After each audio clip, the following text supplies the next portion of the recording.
Alright boys, it's happening. A brand new Xbox One S will be releasing in 2019 without discs. And this is huge though, but at the same time, there are some pros to this, but a lot more cons that I want to talk about in this video. And on top, there are a lot of rumors flying around about the fact that a next generation of Xbox is gonna be releasing soon. And obviously, we had leaks and rumors regarding that brand new PlayStation 5 or that Sony Pony station, whatever the that is. But let me know in the comments below, do you play on that Sony Pony like myself, or do you play on that box? Let me know in the comments below. But hey, I want to dive into this news and all of that, and I want to talk about the pros and the cons. But this brand new Xbox One S will be releasing in 2019. It will cost us less than $200. That's a lot cheaper, and I personally like that deal a lot more. But I will talk more about the cons in just a little bit. But Microsoft stores will support a program whereby users can now take in physical Xbox One media and trade it for a digital download for their Xbox Live account. In other words, you got that Black Ops 4, you got that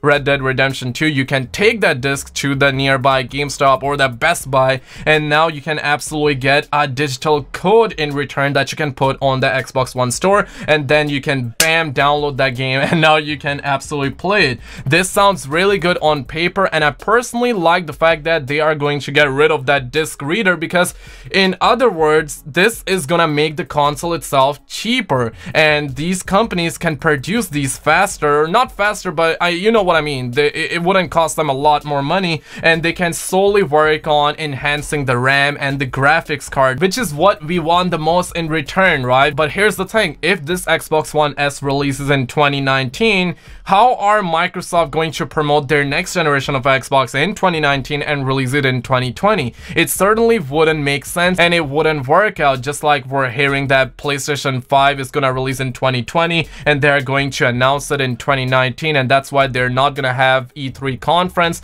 in 2019, right? So they got the perfect plan and they're gonna do that, and we heard about a brand new PlayStation 5 releasing in 2020. It makes sense, but if Microsoft does that, they surely wouldn't be releasing a brand new next generation of Xbox right after that in the next year, right? It wouldn't work out. But according to leaks and rumors that happened a couple of months ago, I remember they said that we're gonna have the next generation of Xbox in 2021, and we're gonna have the brand new PlayStation probably in late 2020. Those were the leaks, and I guess it kind of makes sense, but time will tell us for sure. But on to the pros and cons to this. Now, the pros are that we're not gonna have discs, so this is just gonna make it better. This is gonna make it cheaper, and this is gonna be good for the consumers and for the companies themselves. The ecosystem would be good. You won't have to worry about having the disc and breaking the disc, right? But the cons are the following. You won't be able to resell those games, and you won't be able to borrow these games to your friends. I mean, you can let your friends have access to that set account, but I mean, you can only have one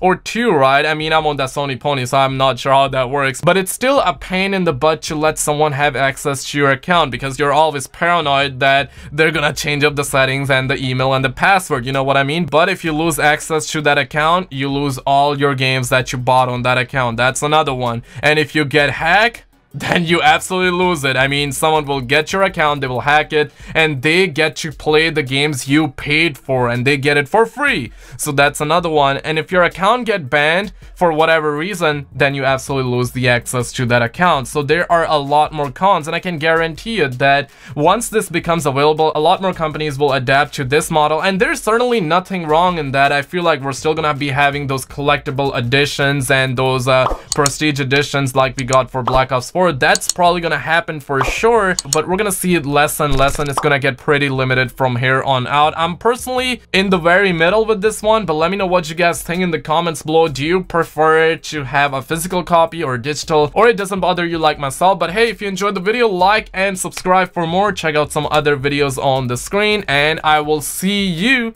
in the next one.